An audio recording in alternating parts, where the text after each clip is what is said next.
Hello guys, good evening. And dito naman po tayo. Ito po yung ipapakita ko po sa inyo yung dalawang vape. Homemade vape po. Ito po yun. So, mas cheaper po siya dun sa unang pinakita ko. So, mas less yung gastos. At saka dito, gumamit na ako ng chargeable battery na 18650. So, yan po.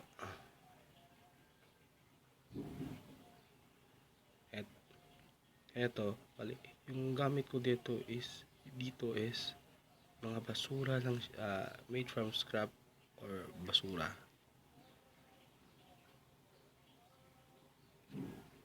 Ito po yan. So, yung coil po natin is nandito.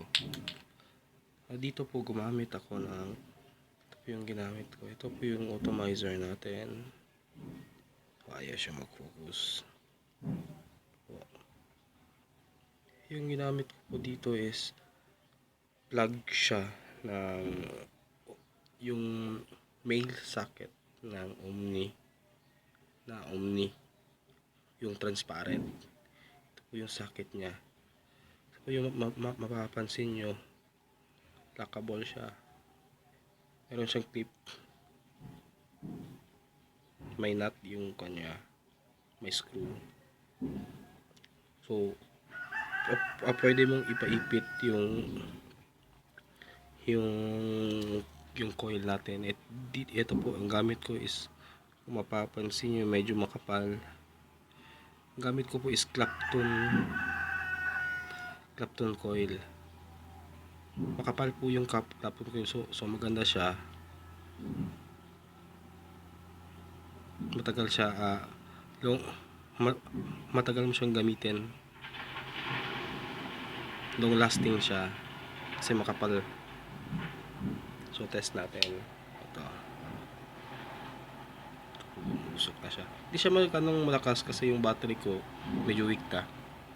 Kaya ko pa kasi ginagawa eh.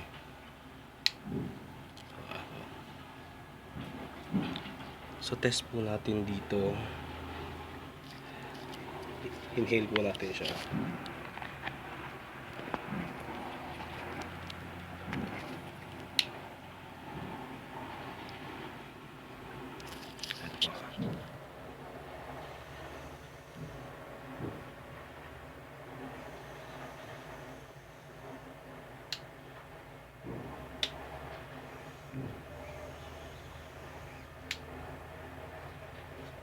Easy.